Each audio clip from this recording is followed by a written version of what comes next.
Sebelum kita masuk ke cerita, bagi Mas E dan juga Mbak E yang belum subscribe, silakan klik subscribe sekarang juga. Dan bagi yang sudah subscribe, semoga kalian di sana sehat-sehat selalu agar bisa mendengarkan cerita terbaru dari Mang Ripan. Dan tidak usah lama-lama, ini dia ceritanya. Selamat mendengarkan. Pak, bangun. Udah siang bukannya kerja, malah molor mulu aja. Kebiasaan. Ucap Santi kepada suaminya yaitu Baskoro yang masih tidur di kursi tamu akibat begadang semalaman. Santi ini hendak menuju ke warungnya. Dia jualan nasi dan lauk seadanya di warung kecil miliknya yang ada di dekat jalan desa. Sementara Baskoro hanya malas-malasan tiap harinya. Sebenarnya dia itu kerja sebagai kuli panggilan. Namun karena akhir-akhir ini jarang ada panggilan, dia hanya tiduran di rumah, tidak pernah inisiatif cari kerjaan lainnya. Santi pun sambil bersungut-sungut dia berjalan keluar menuju ke warungnya. Sementara Pak Baskoro yang baru saja terbangun masih sedikit mengumpulkan tenaganya. Dan setelahnya dia beranjak ke dapur untuk mencari makan sarapan. Namun Baskoro hanya mendapati tempe goreng dan sambal saja di meja. Ya, tempe goreng lagi. Baskoro hanya menghela napasnya, lalu akhirnya dia pun makan seadanya. Dia juga sadar karena mau makan enak gimana, sementara dirinya aja gak pernah ngasih uang lebih buat belanja. Sementara di warung, Santi melayani para pembeli yang mulai berdatangan. Mereka kebanyakan belum pada sarapan dari rumah dan hendak menuju ke sawah untuk bertani. Ada juga beberapa ibu-ibu yang datang sekedar hanya beli lauk karena malas masak di rumah. Ada juga ibu-ibu yang nanyain di mana keberadaan Baskoro. Bu, saya beli lauk sayur asemnya sama ayam goreng ya. Iya bu, bentar ya saya siapin dulu. Oh iya bu, Pak Baskoronya di mana? Kenapa nggak bantuin Bu Santi jualan aja? Tanya salah satu ibu-ibu. Alah, poro-poro bantuin bu. Jam segini aja dia baru bangun tidur. Emang malas orangnya. Dan saya juga tidak mau terlalu ngandelin suami saya bu. Wah, hebat loh Bu Santi. Wanita pekerja keras dan mandiri. Iya bu, kalau nggak diri sendiri mau siapa lagi bu? Bisa-bisa agak makan nanti kalau ngandelin laki-laki pemalas. Iya sih bu, itu betul. Tapi semoga aja Pak Baskoro bisa berubah sikapnya dan lebih bertanggung jawab sebagai suami yang semestinya harus memberikan nafkah kepada istri. Amin bu. Ya udah bu, kalau gitu saya mau bayar bu. Totalnya berapa? Oh ini bu, semuanya jadi 10.000 aja. Ini ya bu, uangnya pas. Iya bu, terima kasih banyak. Sementara di rumah, usai makan, Pak Baskoro beranjak mandi dan setelahnya dia membuat kopi dan dudukan di teras. Dia merenung mengapa sekarang dirinya jarang dapat panggilan untuk nguli. Dia sebenarnya pengen punya penghasilan yang tetap, namun karena sikap malasnya itu, dia jadi susah cari kerjaan yang lain. Dia sempat berpikir apakah dia akan beralih jualan saja, siapa tahu beruntung, namun dia bingung harus jualan apa. Kemudian tiba-tiba saat dirinya memandang ke jalanan depan halaman rumahnya, dikala cuaca begitu terik dan panas sekali, tiba-tiba melintas beberapa anak-anak sambil membawa layangan di pundaknya, dan mereka menenteng sebuah plastik yang berisi es, dan itu adalah es kelapa muda. Sontak terbesitlah ide untuk jualan es saja, dan dia akan menyampaikan hal itu pada istrinya nanti, karena mungkin dia akan pinjam uang modal dari istrinya. Setelahnya dirinya pun beranjak dari rumah dan hendak menemui beberapa kawannya untuk sekedar mencari informasi soal yang jual kelapa muda di mana saja. Kala itu dengan motor bututnya, Baskoro pergi ke rumah temannya yang bernama Pak Tanto untuk sekedar main dan sekalian mau tanya-tanya. Beberapa saat kemudian dia pun akhirnya sampai juga di rumahnya Pak Tanto. Kebetulan kala itu Tanto sedang duduk di depan teras rumahnya. Lalu Baskoro pun langsung menghampirinya dan duduk di sampingnya. Silakan duduk, silakan. Gimana Bas? Tumben kamu datang kemari? Iya nih, lagi bosan di rumah. Emangnya kamu gak kerja? Sudah lama lagi nganggur aku. Gak ada panggilan nguli makanya bosan di rumah. Oh iya, aku sih rencananya mau jualan es kelapa muda. Kira-kira kamu tahu nggak yang jualan kelapa muda murah harganya buat dijual lagi di mana? Oh, kayaknya sih aku tahu, Bas. Nanti mau aku anterin ke sana, Pok. Boleh, Tan. Makasih ya. Tapi nggak sekarang. Tapi nanti kalau aku sudah dapat modal dari bini. Oke, siap. Nanti kesini aja kalau udah mau diantar. Setelahnya mereka pun ngobrol-ngobrol tentang hal lain. Dan kala itu Pak Baskoro disuguhkan kopi dan cemilan oleh si Tanto. Tak terasa hari pun sudah mulai siang. Baskoro pun beranjak untuk segera pulang. Siang itu Baskoro pulang bukan ke rumah, melainkan ke warungnya Bu Santi karena dia lapar dan ingin makan di warung. Beberapa saat kemudian setelah dia sampai di warung, kala itu untungnya sudah sepi, tidak ada orang yang makan di sana. Jadi Bu Santi bisa melayani suaminya untuk menyiapkan makan siangnya. Bu, Bapak lapar, siapin nasi ya. Bapak ini datang-datang makan aja, gak bantuin sama sekali dari tadi. Iya ya, nanti habis ini Bapak bantuin. Ya udah ini. Bapak dari mana barusan? Dari rumah temen, Bu. Di rumah bosen. Bapak ini daripada main gak jelas, mendingan bantuin ibu di warung. Namun kala itu Baskoro seakan tidak mendengarkan ocehan istrinya. Dia hanya fokus makan menikmati makanannya. Santi melihat sikap suaminya pun hanya bisa menghela napas dan mengelus dadanya. Siang itu setelah makan, Baskoro berubah. Dia membantu Bu Santi mencuci piring di belakang warungnya setelah dirinya makan. Entah kenapa dia jadi berubah, mungkin karena ada maunya. Karena dia ini ingin minjam uang pada istrinya untuk modal usahanya. Namun Baskoro akan menyampaikan niatnya itu nanti malam saja. Sore harinya, semua dagangan yang ada di warung itu sudah habis tak bersisa. Akhirnya mereka pun segera kembali pulang ke rumah.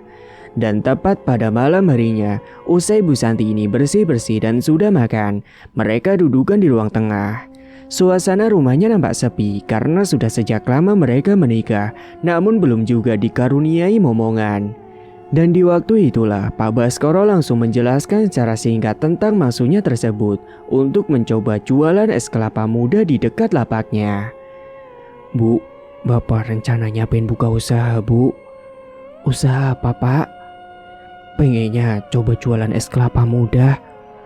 Emangnya Bapak udah tahu mau beli kelapanya nanti di mana?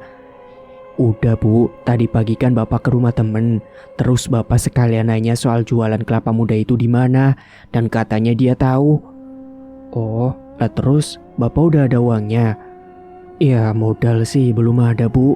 Makanya kalau boleh Bapak mau minta modal sama Ibu. Ya udah, kalau Bapak memang mau serius niat mau jualan es kelapa muda, Ibu akan dukung, Pak. Nanti Ibu akan kasih uang modal buat Bapak. Wah, makasih banyak ya, Bu. Lalu Bu Santi pun beranjak pergi menuju kamar untuk mengambilkan uang modal untuk suaminya itu. Setelahnya dia pun langsung memberikan uang tersebut kepada Baskoro. Ini Pak uangnya, disimpan baik-baik loh ya. Terus kapan Bapak mau jualannya? Rencananya sih besok Bapak mau beli kelapa mudanya dulu, Bu. Mungkin baru jualannya besoknya lagi. Bagus deh, Pak. Oh iya, Pak. Nanti Bapak jualannya di samping warung makan Ibu saja ya. Kan nanti siapa tahu di sana ramai pembeli. Iya, Bu, boleh. Besok pulang beli kelapa muda, Bapak sekalian mau bikin meja lapaknya di samping warung Ibu ya. Iya, Pak. Setelahnya malam pun mulai larut, akhirnya mereka berdua pun memutuskan untuk segera tidur. Dan Bu Santi berharap semoga dengan ini suaminya bisa dapat berubah lebih bertanggung jawab. Singkatnya keesokan harinya sebelum berangkat ke warung, Santi memberikan beberapa lembar uang untuk suaminya berbelanja kelapa muda di tempat yang sudah diberitahukan temannya. Karena uang yang diberikan semalam, kata Pak Baskoro dia takut kurang, jadi Bu Santi memberikan uang lagi. Setelahnya Pak Baskoro pun mulai beranjak menuju ke rumahnya si Tanto untuk minta diantarkan beli kelapa muda di sana. Dia menggunakan motor bututnya yang jarang dipakai itu karena jarang sekali diisi bensin. Dan setibanya di rumah Pak Tanto, dia pergi dengannya menggunakan motor Tosa milik temannya itu karena dia harus mengangkut beberapa kelapa muda nantinya.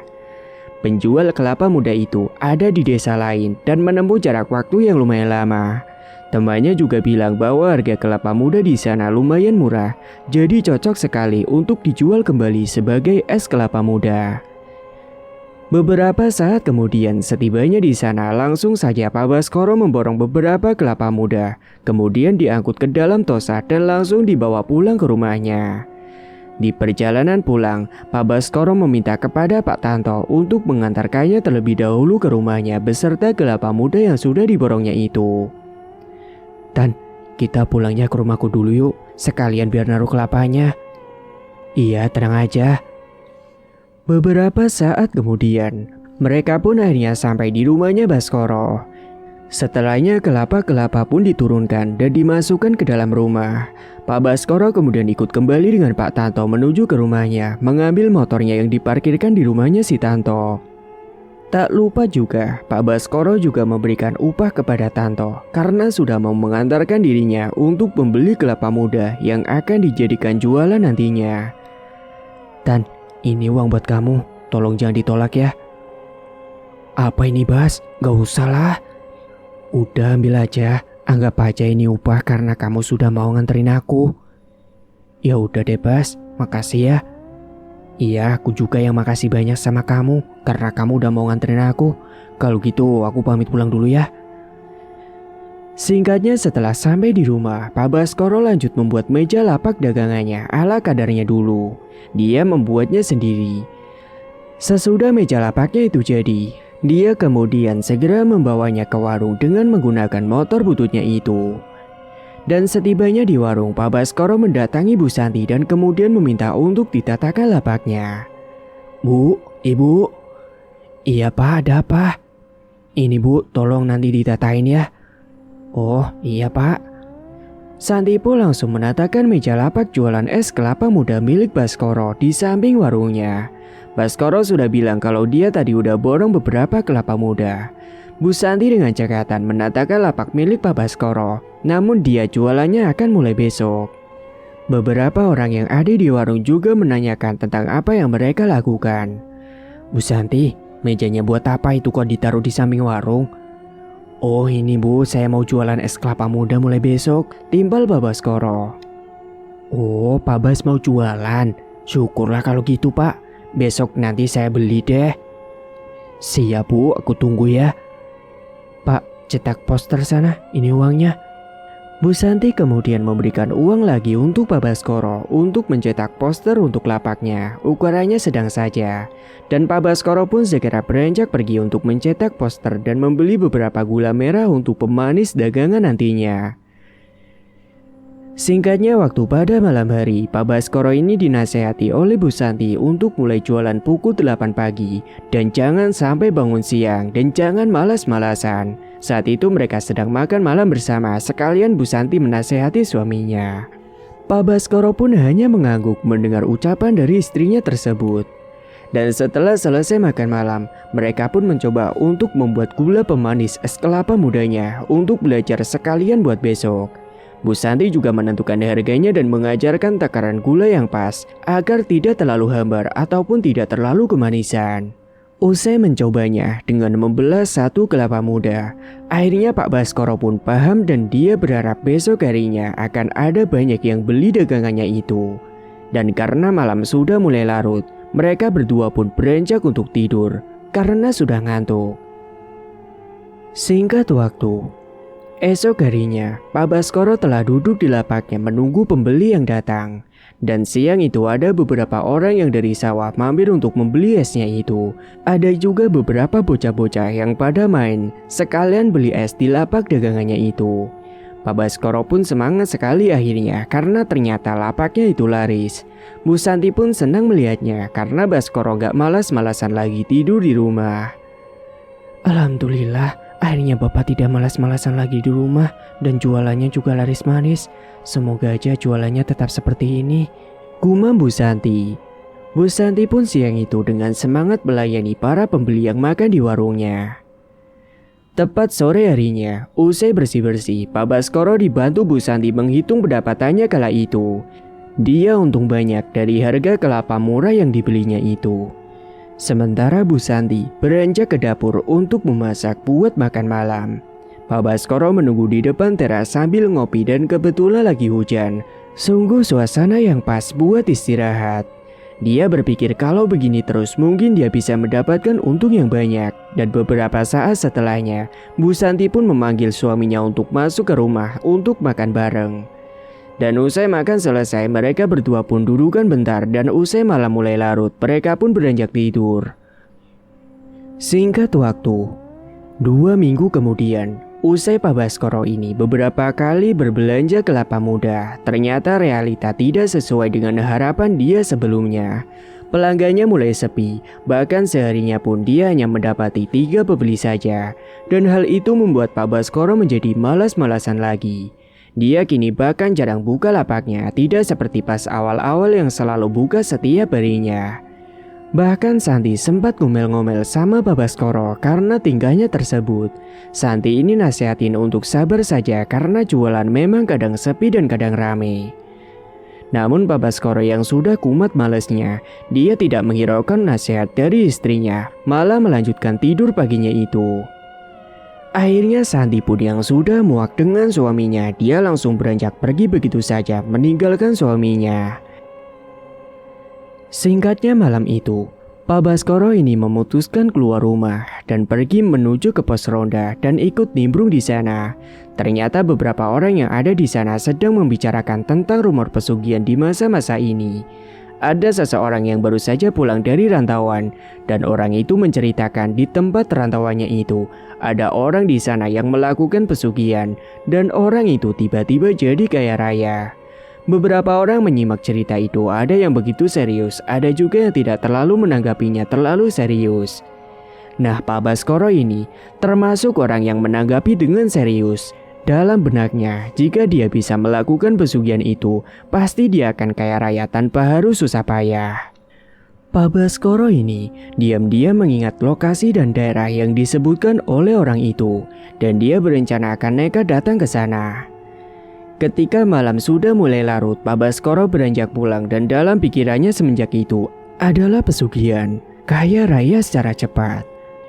Dan entah kebetulan atau apa, pas waktu malam harinya ketika dia sedang tidur, dia mendapatkan wangsit di mimpinya.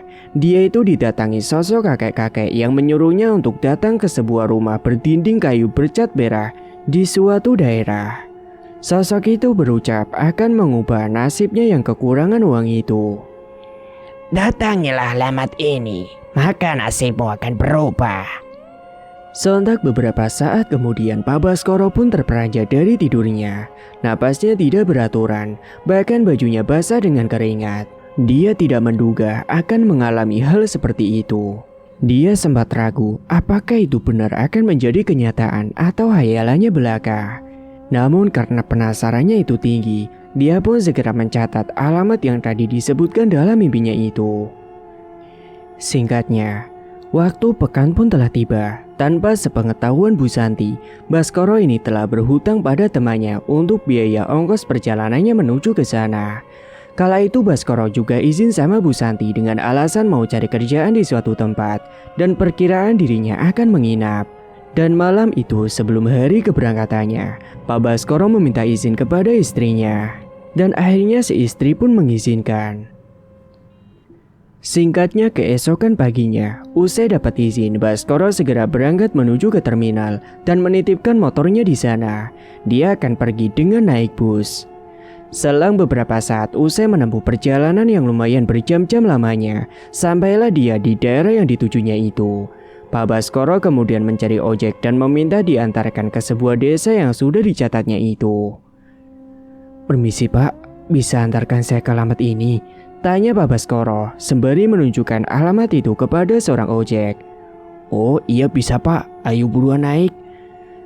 Dan setelah 15 menitan, sampailah Pak Baskoro di desa yang dimaksud. Kemudian Pak Baskoro jalan kaki masuk ke dalam desa itu yang ternyata dekat dengan hutan. Rumahnya juga masih jarang di sana. Usai berpapasan dan menanyakan rumah yang dituju pada warga yang sedang lewat di situ, akhirnya dia pun kemudian lanjut jalan mengikuti arahan dari orang yang ditanyai barusan.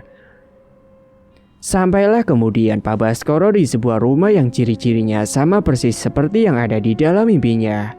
Dia pun segera mengetuk pintu rumah, berharap si pemilik rumah akan segera keluar.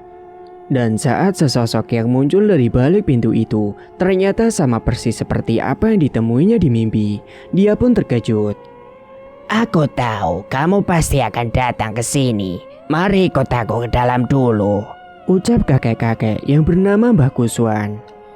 Si dukun pun kemudian menjelaskan rincinya. Bahkan katanya, Mbah Kuswan juga tidak meminta biaya sepeser pun. Aku bisa membantumu untuk merubah nasibmu yang malang itu agar bisa jadi kaya raya, yakni dengan cara melakukan pesugihan. Baskoro yang mendengar itu karena dirinya sudah bosan hidup miskin, dan dia malas karena selalu kena omel terus dengan istrinya. Akhirnya dia pun setuju untuk melakukan hal itu. Baik Mbah, saya mau. Tapi nanti ada beberapa ritual yang harus kamu jalani. Kamu harus bertapa di batu besar dekat pohon keramat yang ada di tengah hutan. Dan kamu juga harus melayani sosok yang akan memberimu kekayaan. Yaitu kamu harus bersetubuh dengan sosok tersebut. Pak Baskoro yang mendengar itu mendadak ngeri, namun Mbah Kuswan menyuruhnya untuk tidak perlu khawatir.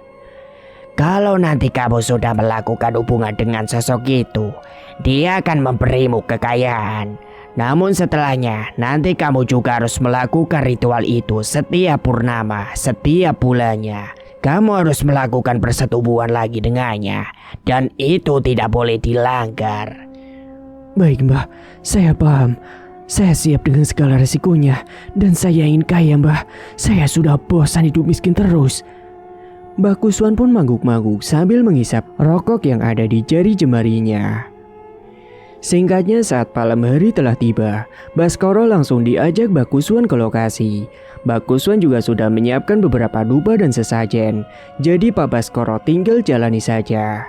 Baskoro kemudian disuruh untuk melepas baju dan membaca sebuah mantra yang diberikan oleh Mbah Kuswan. Mbah Kuswan kemudian meninggalkan Pak Baskoro dan menyuruhnya kembali jika sudah selesai. Akhirnya saat itu Baskoro pun mulai merapalkan mantranya dengan mulut yang terus berkomat-kamit. Dia bertapa di atas batu besar yang ada di dekat pohon keramat. Saat itu Baskoro mendapatkan beberapa gangguan yang menghampiri dirinya. Beberapa saat setelahnya, Baskoro juga dikejutkan dengan langkah kaki berat di belakang tubuhnya. Dan dia kira awalnya itu adalah sosok yang harus bersetubuh dengannya. Akan tetapi, sesaat kemudian Pak Baskoro mencium bau busuk yang menyengat seperti bau bangkai. Dan Pak Baskoro yakin bahwa sosok itu ternyata bukan sosok yang akan berhubungan dengannya. Tubuhnya pun langsung merinding tidak karuan. Hingga beberapa saat kemudian, sosok itu pun akhirnya pergi menghilang dengan sendirinya. Dia pun mulai kembali fokus merapalkan mantranya lagi. Namun beberapa saat kemudian dia dikejutkan dengan suara wanita yang tertawa mengikik. Dia menebak itu adalah sosok kuntilanak yang terbang di atas pohon. Sosok itu sangat menyeramkan sekali dengan ciri-ciri yang juga sangat menyeramkan. Akan tetapi, Pak Baskoro mencoba tetap fokus merapalkan mantranya. Sampai pada akhirnya, sosok kuntilanak itu pun juga pergi menghilang dengan sendirinya. Setelah beberapa lamanya, kesiur angin membuat tubuh Pak Baskoro menggigil. Dia benar-benar tidak membayangkan jika sosok yang akan ahem-ahem dengannya itu memiliki wajah yang mengerikan. Namun tiba-tiba terdengar suara wanita yang menyinden, dan muncullah sosok wanita yang sangat cantik sekali dari balik pohon, tepatnya dari pohon keramat tersebut. Sosok itu mengenakan pakaian tembus pandang dan sosok itu lalu merayu Pak Baskoro untuk mendekat. Sinilah mendekat denganku. Sontak Baskoro tanpa pikir dua kali, dia yang melihat sosok cantik tersebut pun langsung mendekat. Hingga pada akhirnya mereka pun melakukan persetubuhan antara manusia dengan jin. Bahkan kekhawatiran Pak Baskoro tadi yang mengira sosok itu sangat menyeramkan, kini dia sudah benar-benar melupakan pikiran negatifnya itu. Pak Baskoro sudah terpengaruh oleh sosok tersebut. Padahal sebenarnya sosok itu bukanlah wanita cantik, melainkan adalah sosok wewe gombel yang sedang birahi dengan wajah yang menyeramkan serta baju yang mengerikan. Namun dalam pandangannya Pak Baskoro, sosok itu telah menyerupai wanita yang cantik sekali. Bahkan dia baru tahu kalau ada wanita secantik dirinya itu. Singkat waktu, usai tubuh Pak Baskoro basah dengan peluh keringat, sosok itu kemudian menyuruh Baskoro mengumpulkan beberapa daun di sekitar. Kumpulkan daun-daun itu jadi satu. Baik, Nyai. Segera Baskoro pun mengumpulkan beberapa daun yang ada di sekitar. Setelah sudah selesai, dia pun mengikuti ucapan sosok itu. Tutuplah matamu sebentar.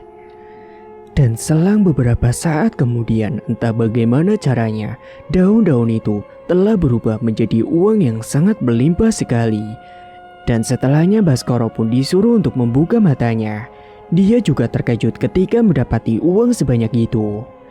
Dan sosok itu sebelum pergi, dia sempat berpesan pada Baskoro. Ingat, kamu harus datang ke sini setiap malam purnama di setiap bulannya. Dan jangan sampai kamu melanggar pantangan itu. Baik, Nyai, aku akan selalu mengingat. Terima kasih banyak, Nyai. Setelahnya sosok itu pun menghilang dengan meninggalkan sebuah asap berwarna putih disertai bau yang sangat wangi sekali. Kemudian Baskoro pun memunguti uang itu dan dimasukkan ke dalam karung yang tadi dibawakan oleh Mbak Kuswan. Setelahnya dia pun pergi menuju ke rumahnya Mbak Kuswan. Setibanya di sana, Mbak Kuswan memberikan wejangan padanya untuk mengikuti apa yang dititahkan oleh sosok tadi. Setelahnya Baskoro pun akan menginap semalam terlebih dahulu, baru besok dia akan pulang.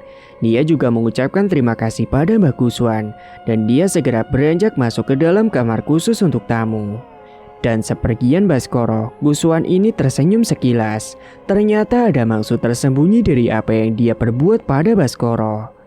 Baskoro, kamu sudah masuk dalam perangkapku. Ternyata ritual yang dilakukan Baskoro ini hanya akan menumbalkan Baskoro sendiri. Dia memang akan kaya, namun jika sudah waktunya tiba, Baskoro akan tewas jadi tumbal dalam rangka untuk meningkatkan kesaktian milik Mbah Kuswan itu sendiri. Namun Baskoro tidak tahu hal itu.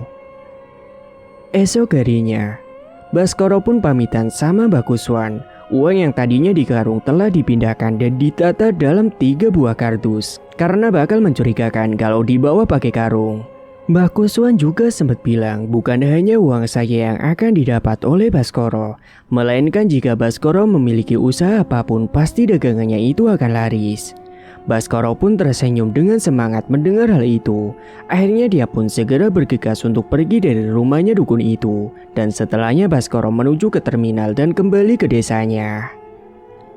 Singkatnya, setelah perjalanan panjang, Baskoro tiba di terminal dan mengambil motor yang telah dititipkannya. Dia beranjak menuju ke rumah. Kebetulan Santi masih ada di warung. Baskoro berniat menyembunyikan 2 kardus uangnya tersebut dan satunya akan ditunjukkan sama Bu Santi.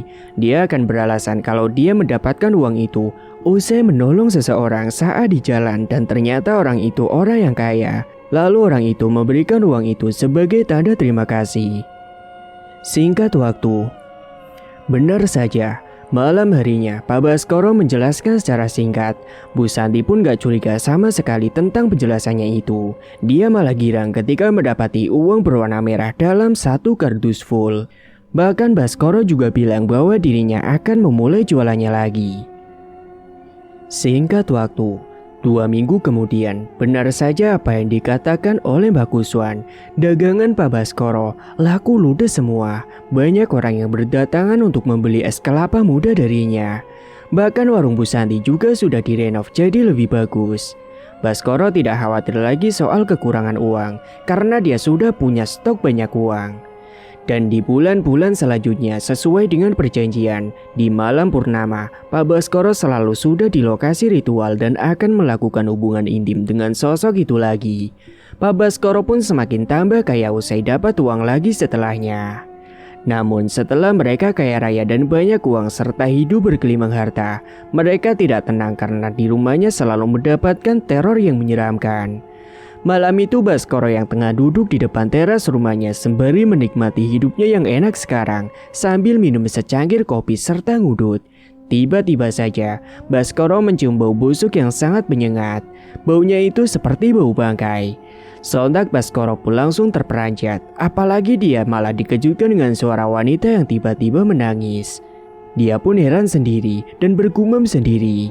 Dia mengira kala itu istrinya sedang nangis. Akhirnya dia pun segera beranjak masuk ke dalam rumah. Akan tetapi setelah dia melihat Bu Santi, ternyata istrinya itu sudah tertidur pulas karena mungkin tadi kecapean jualan di warung. Kala itu Baskoro pun langsung kembali heran. Dia pun bingung sebenarnya suara siapa itu. Dia pun memutuskan kembali ke depan. Namun dirinya itu malah dikejutkan sosok Wewe Gombel yang tiba-tiba duduk di atas pohon depan rumahnya dengan payudara yang menggelambir dan wajah yang hancur. Akhirnya Baskoro pun masuk ke dalam rumah karena ketakutan dan dia langsung segera mengunci pintunya itu. Setelahnya dia beranjak ke kamar dan menenggelamkan tubuhnya di balik selimut karena ketakutan. Bu Santi yang ada di sampingnya itu merasa terganggu karena suaminya itu gerasa-gerusuk membuat dirinya itu terbangun. "Pak, Bapak kenapa sih?" "Loh, Ibu bangun?" "Iya, Bapak kenapa?" Enggak apa-apa, Bu." "Ya udah, kirain ada apa. Ibu mau ke kamar mandi dulu." Bu Santi kala itu ingin buang air kecil. Akhirnya dia pun beranjak menuju kamar mandi. Sesampainya di kamar mandi, Bu Santi mendadak merinding saat terkena hembusan angin malam dan waktu itu sudah menunjukkan pukul 11 malam. Namun Bu Santi tidak terlalu menghiraukan karena dia pikir memang ada angin kencang yang lewat dan itu hanya angin biasa. Setelah selesai buang air kecil, Bu Santi tiba-tiba mendengar ada suara yang mengetuk pintu rumahnya. Dia pun heran, siapa malam-malam begini yang bertamu? Akhirnya Bu Santi pun segera berjalan menuju ke depan dan membukakan pintunya. Akan tetapi setelah pintunya itu dibuka, dirinya terkejut ketika mendapati sosok Wewe Gombel yang sangat menyeramkan sekali. Seketika tubuhnya langsung mendadak kaku, dia tidak bisa bergerak sama sekali. Hingga akhirnya dia yang tidak kuat melihat sosok itu, dia pun terjatuh pingsan. Kala itu Pak Baskoro memang belum tidur. Dia malah dikejutkan seperti suara benda jatuh di ruang depan. Akhirnya dia pun segera menghampiri ke depan meskipun masih ada rasa takut. Dan setelah mengecek ke ruang tamu, Pak Baskoro terkejut ketika melihat istrinya sudah terkapar di lantai. Segera Bu Santi pun langsung diangkat menuju ke dalam kamar dan dibaringkan di kasur dan mencoba untuk disadarkan. Pak Baskoro terus mengoleskan minyak kayu putih hingga pada akhirnya Bu Santi pun tersadar dari pingsannya. Dan setelah istrinya itu sadar, Pak Baskoro inisiatif untuk mengambilkan air putih untuk Bu Santi agar lebih tenang. Dan saat dirinya sedang mengambilkan air putih di dapur, Baskoro mendengar ada suara ketukan di lemari dapurnya. Akhirnya dia yang penasaran, dia pun segera melihat ke arah sumber suara itu. Namun saat lemari dapurnya itu dibuka, di dalamnya tidak ada apa-apa. Dia pun tiba-tiba langsung merinding dan segera kembali ke kamar membawakan air putih untuk istrinya. Singkat waktu, setelah hampir 9 bulan melakukan pesugihan itu, kesialan pun mulai menimpa Pak Baskoro sejak dirinya melanggar perjanjian. Ternyata Mbak Kuswan sengaja mengirimkan semacam teluh pada Pak Baskoro agar dia lupa melakukan perjanjian di malam purnama berikutnya. Dan benar saja, saat tiba di malam purnama ke bulan 10, Pak Baskoro ini malah gak datang lagi ke sana. Dirinya malah berhubungan dengan istrinya sendiri. Sontaklah hal itu membuat sosok itu murka karena merasa telah dikhianati. Sungguh mengejutkan, ternyata di dalam dunia persetanan manusia juga bisa menyelingkuhi setan. Hingga tibalah di malam berikutnya saat Pak Baskoro ini sedang pulas tidurnya, dia itu mendapati sebuah mimpi yang mengerikan. Dirinya seperti sedang berjalan di tempat ritual. Dan saat itu yang dia dapati bukanlah sosok wanita cantik seperti biasanya, melainkan sosok Wewe Gombel yang buruk rupa mukanya yang marah padanya. Melihat hal itu, Pak Baskoro begitu syok. Jika memang benar begitu, berarti dirinya selama ini telah bersetubuh dengan sosok aneh itu. Dan hal itu membuat Pak Baskoro langsung terperanjat dari tidurnya. Dan dia baru teringat soal dirinya yang tidak melakukan ritual sebelumnya. Kala itu dia terbangun pukul 2 dini hari. Dan dia tiba-tiba merasakan sesuatu di kelaminnya. Saat dirinya beranjak ke kamar mandi untuk mengecek, Pak Baskoro terkejut karena tiba-tiba saja anunya terasa sakit dan bahkan bengkak. Dia pun langsung panik dan berusaha jalan kembali ke kamar untuk minta bantuan sama Bu Santi. Namun ketika dirinya keluar kamar mandi, di depan dia sudah dikejutkan dengan kemunculan sosok wewe itu dan membuat dirinya mendadak kaku tubuhnya. Dan sosok itu berucap, "Kamu telah melanggar perjanjian kita. Berarti kamu telah siap akan resikonya." Pak Baskoro nggak bisa berkata-kata dan sedetik kemudian sosok itu langsung membekap Pak Baskoro dengan dadanya yang menggelambir tersebut.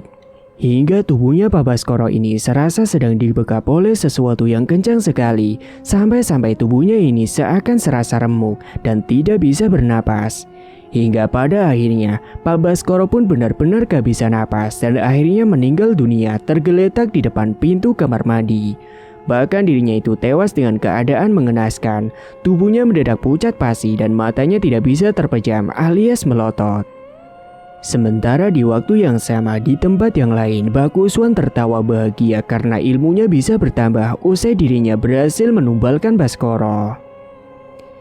Singkat waktu, pagi harinya Bu Santi menemukan suaminya terkapar di depan pintu kamar mandi. Dia pun yang panik langsung meminta bantuan para tetangganya. Namun tetangganya yang menolong Pak Baskoro berkata kalau dirinya itu sudah tidak bisa tertolong. Bahkan Bu Santi ketika ditanyai, dirinya juga tidak tahu kejadian sebenarnya. Mengapa Pak Baskoro tiba-tiba tewas. Akhirnya hari itu pun kabar kematian Pak Baskoro disiarkan. Dan menjelang siang jasadnya Pak Baskoro langsung dimandikan. Waktu itu ada seorang ustadz juga yang datang ke sana, namanya Ustadz Amin. Para pemandi jenazah tiba-tiba terkejut saat mendapati anunya Pak Baskoro bengkak dan mengalami kejadian aneh lainnya. Ustadz Amin pun mencoba mengeceknya, dan dalam diam Ustadz Amin menerawang dengan mata batinnya, dan dia menemukan sesuatu yang tidak wajar. Namun Ustadz Amin tidak akan membicarakan di halayak umum. Dia hanya kemudian menyuruh para pemandi untuk meneruskan saja apapun keadaannya. Singkatnya setelah dimandikan dan juga disolatkan, akhirnya jenazah Pak Baskoro segera dimakamkan di pemakaman setempat. Usai pemakaman selesai, Ustadz Amin dibantu oleh Pak RT yaitu Pak Karni datang ke rumah Bu Santi dan bicara enam mata. Ustadz Amin menjelaskan kalau kematian yang tidak wajar yang dialami oleh Pak Baskoro adalah akibat ulahnya sendiri. Intinya Pak Baskoro itu telah melakukan sebuah perjanjian dengan iblis dan dia sendiri juga tewas akibat apa yang telah dilakukannya.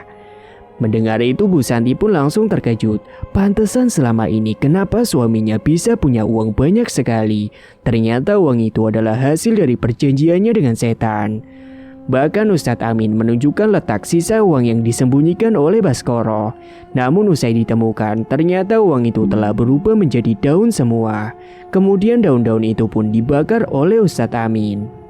Bahkan ketika sisa kelapa muda milik Pak Baskoro yang belum sempat terjual, ketika dibongkar, tiba-tiba isinya busuk semua. Bahkan di dalamnya dipenuhi dengan ulat semua. Ustadz Amin kemudian menyuruh Bu Santi untuk berdoa memohon ampun pada Allah Ta'ala atas dirinya yang tidak tahu selama ini ternyata telah makan dari harta yang haram. Dan Bu Santi pun sedih mengetahui fakta itu. Namun dia akan melakukan apa yang Ustadz Amin sarankan. Dan mulai sejak itulah, Bu Santi mencoba meneruskan hidupnya sebagaimana mestinya, serta melupakan masa kelamnya itu. Pesan kali ini, luruskanlah niat dalam setiap langkah, maka Allah akan menjadi penolongnya. Janganlah jadi pemalas yang tidak bermanfaat, berusaha dan bekerja keraslah, jangan lupa disertai dengan doa. Karena tidak ada usaha yang mengkhianati hasil, semua sudah ada rezekinya masing-masing, tinggal kita cukup bersabar dan bersyukur.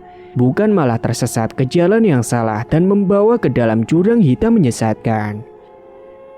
Tamat, cerita pun selesai.